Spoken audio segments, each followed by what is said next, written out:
First Contact Fears. High Admiral Zextal of the Kraxan Empire stood motionless before the vast observation window of the Eternal Vigilance, his primary eyes fixed on the blue-green planet below, while his secondary eyes monitored the tactical displays.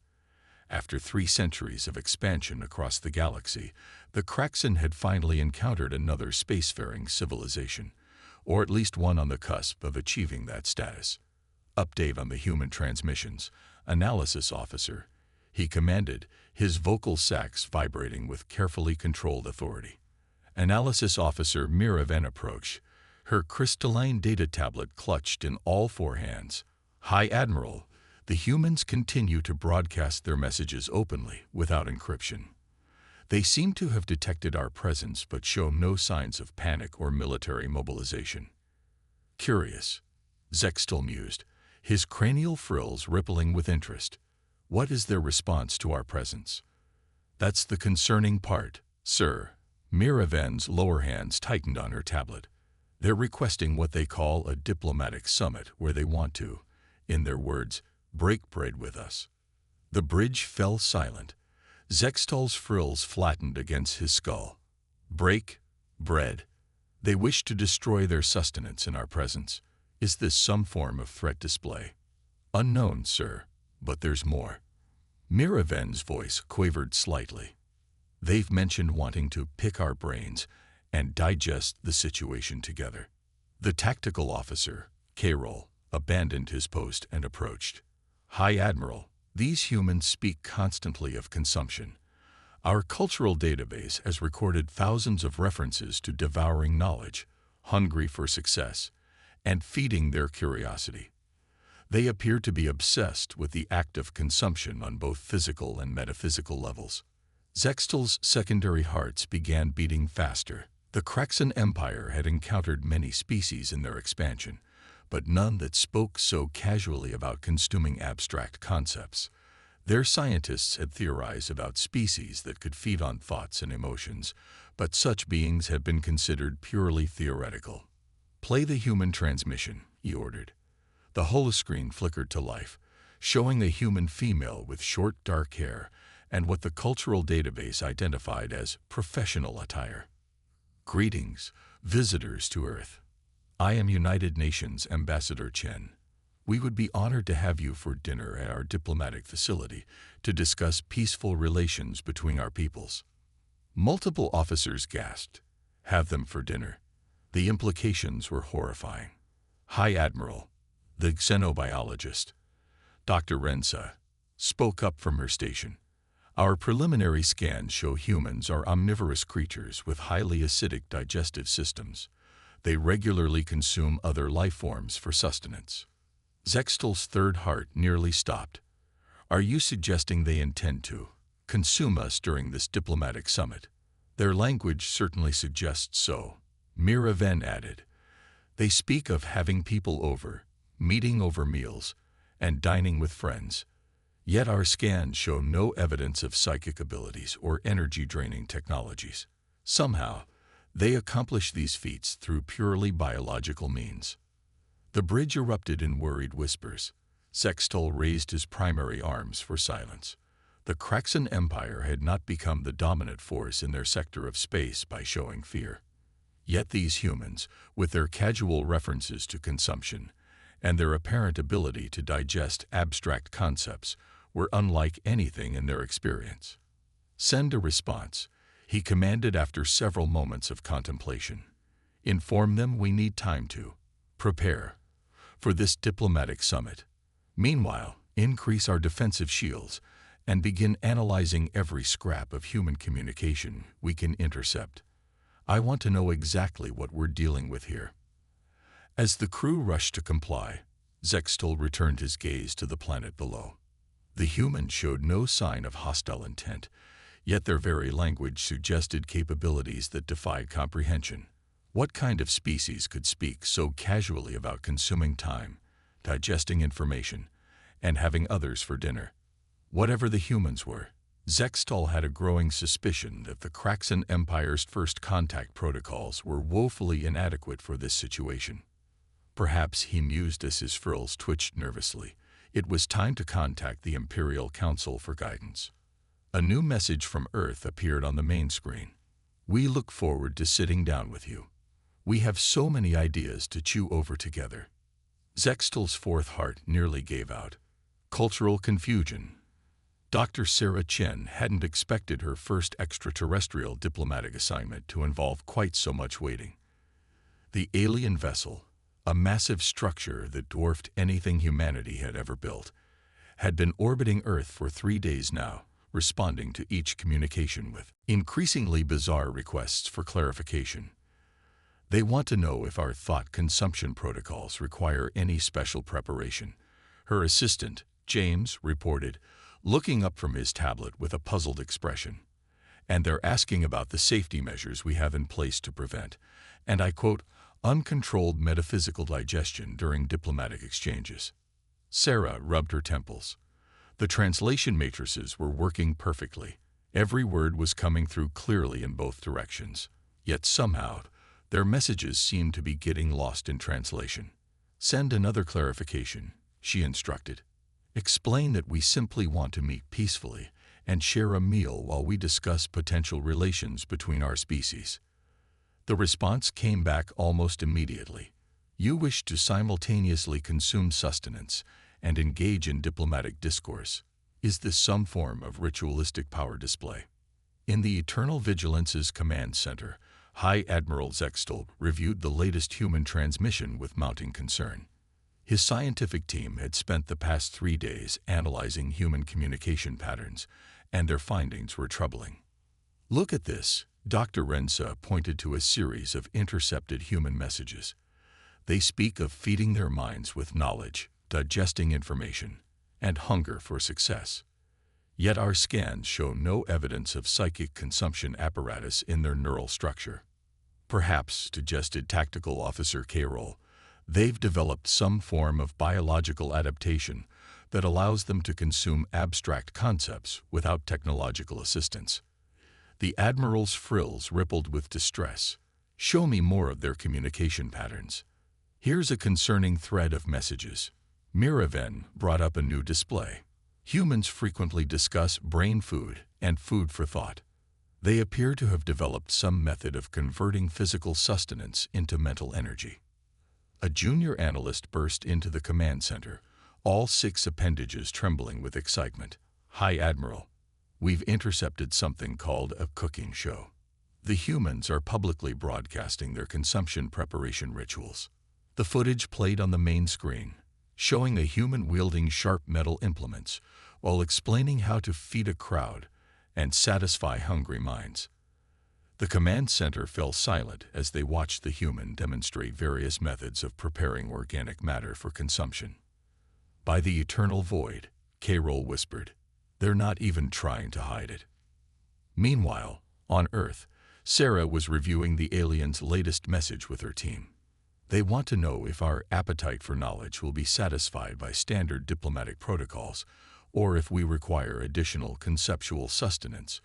She read aloud, bewilderment clear in her voice. Maybe they're just really interested in our educational systems, James suggested hopefully. Something's not right here, Sarah mused, scanning through the previous communications. They seem fixated on our use of the word consumption and keep asking about safety protocols for the dinner. Well, they are an alien species, James pointed out. Maybe they have very different dining customs. No, it's more than that.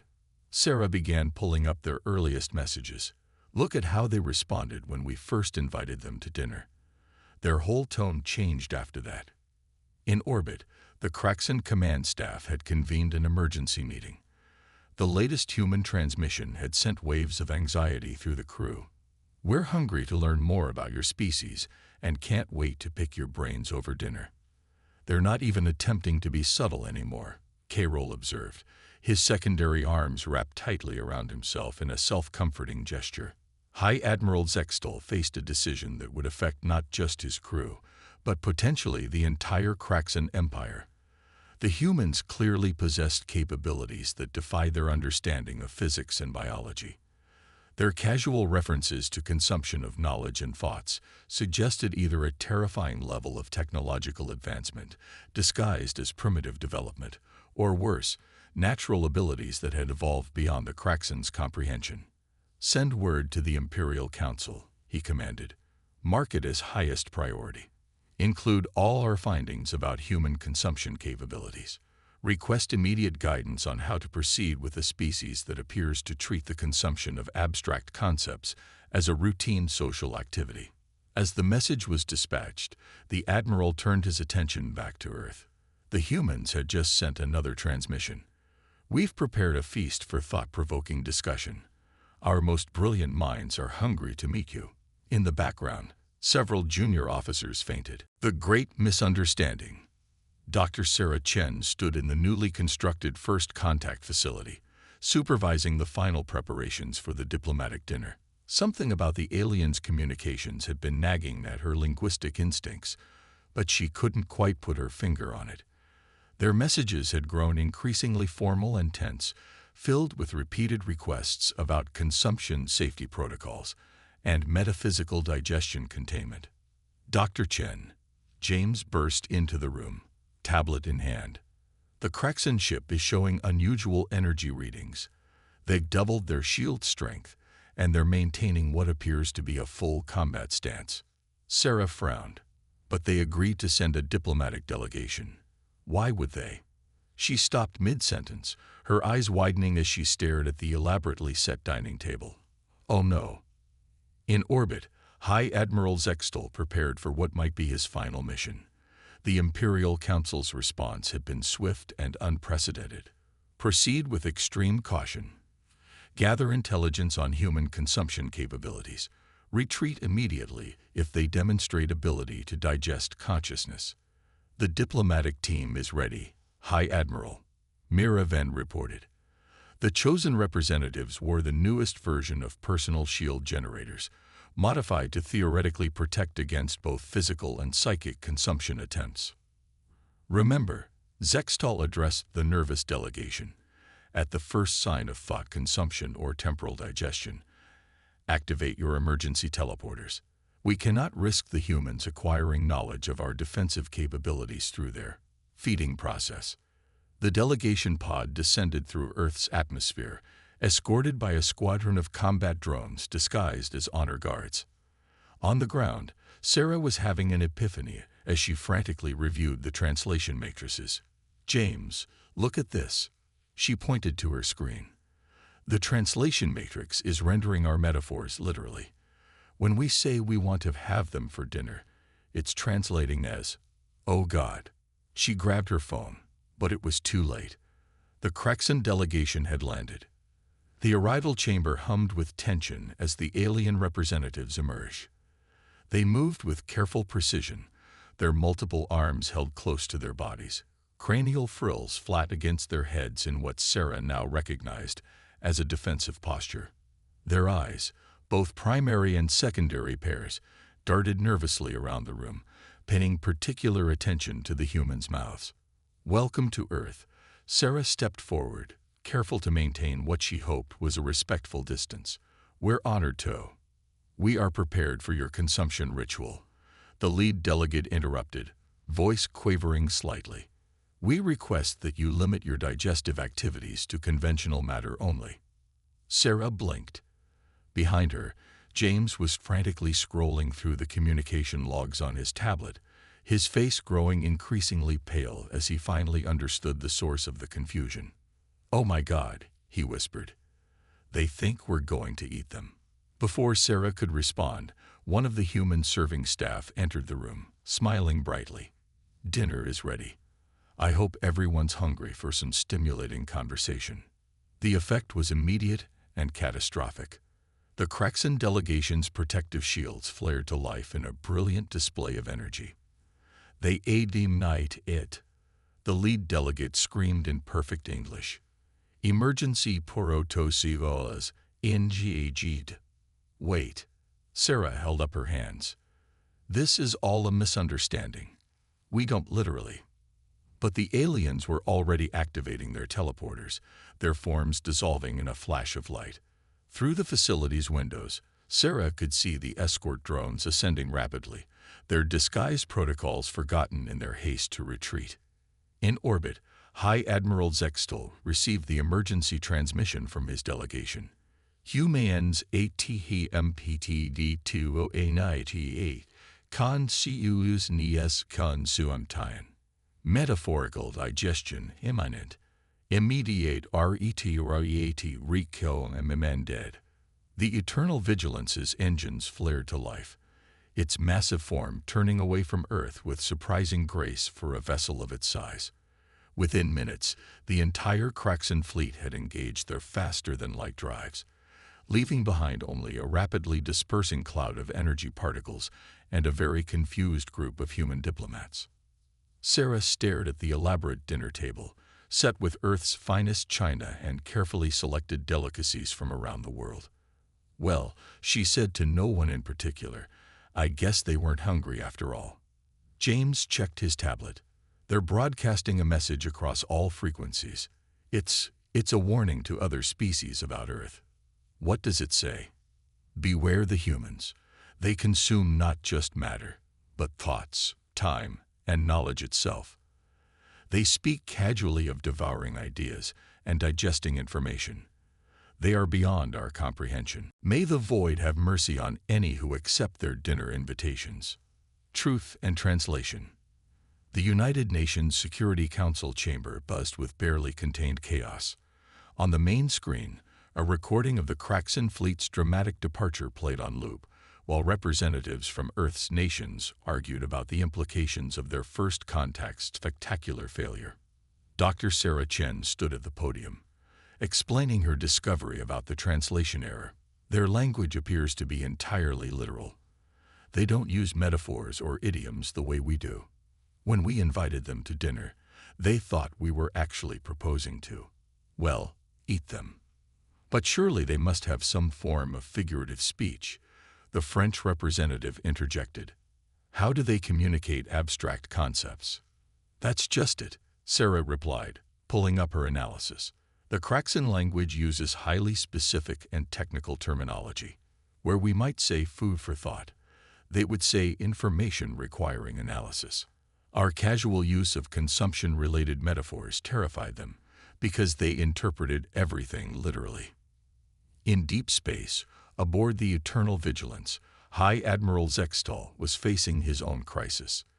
The Imperial Council was demanding a full report on human capabilities, while his scientific team was still trying to process everything they'd observed.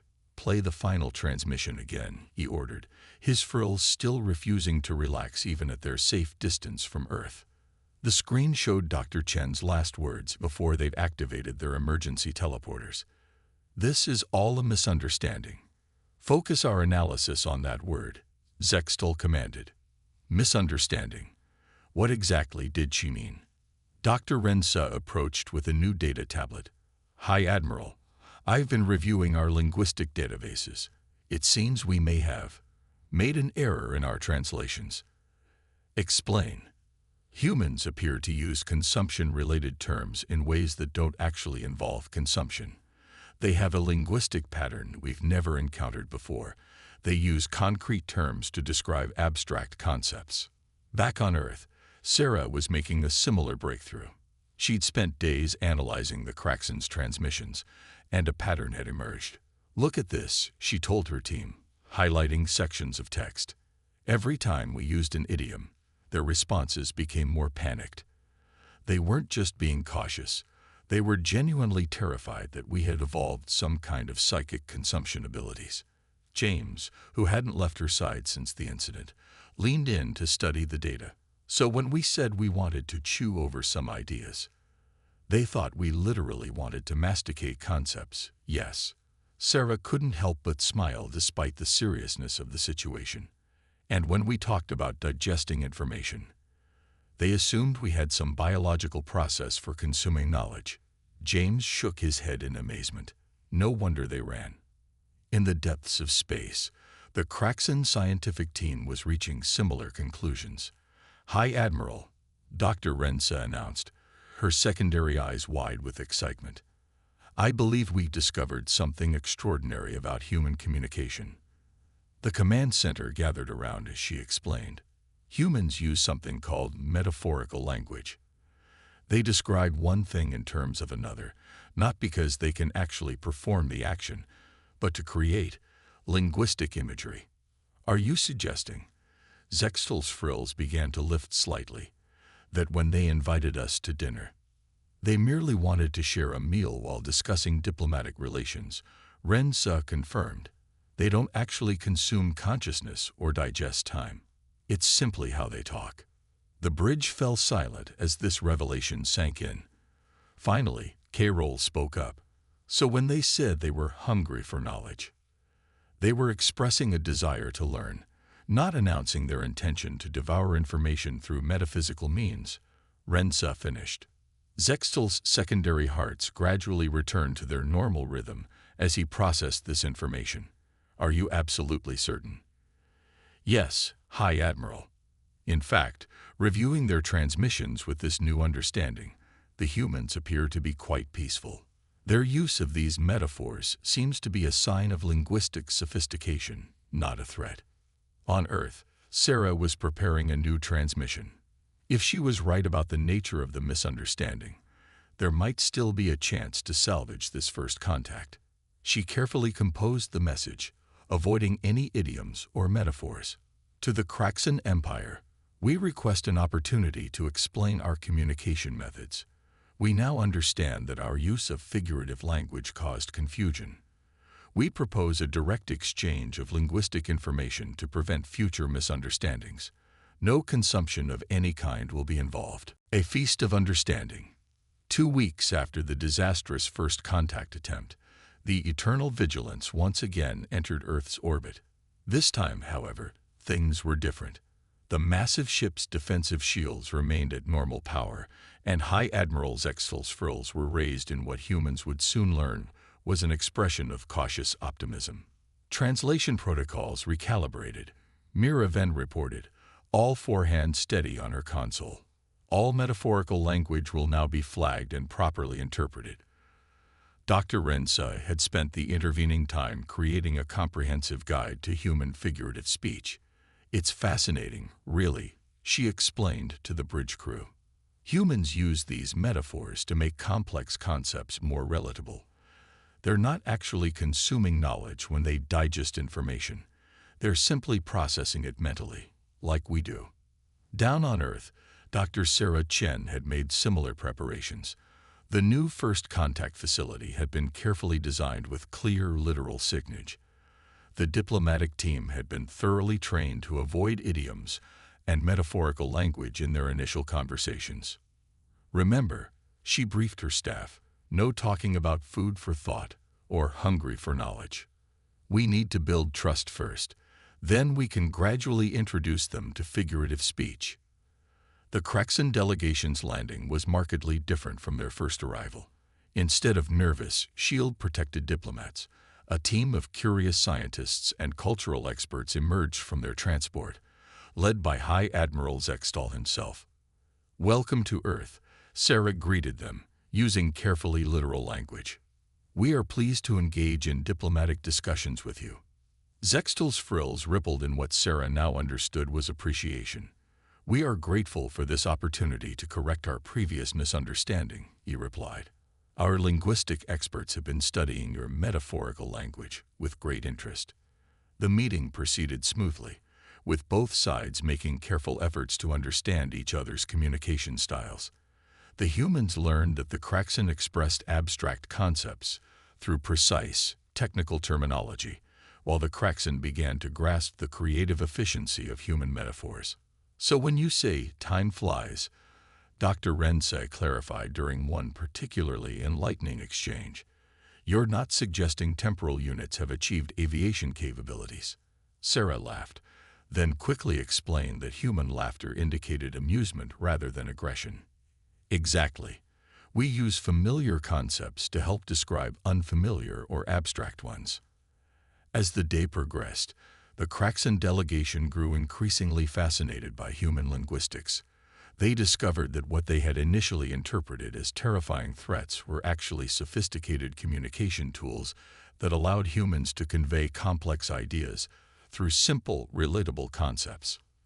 Your species has developed an extraordinary way of processing and sharing information, High Admiral Zextal admitted. We initially misinterpreted this as a sign of dangerous capabilities, but now we understand it represents a unique form of intelligence. The breakthrough came during the carefully planned dinner, a meal where both species could safely consume their own appropriate foods while engaging in diplomatic discussion.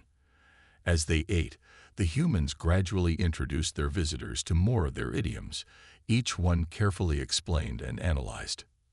You see, Sarah explained, watching the Kraxan diplomats enjoy their specially prepared nutrient solutions, when we say we're throwing ideas around, we're not literally tossing thoughts through the air. It's just our way of describing an exchange of concepts. Fascinating. Zextal's frills rippled with excitement.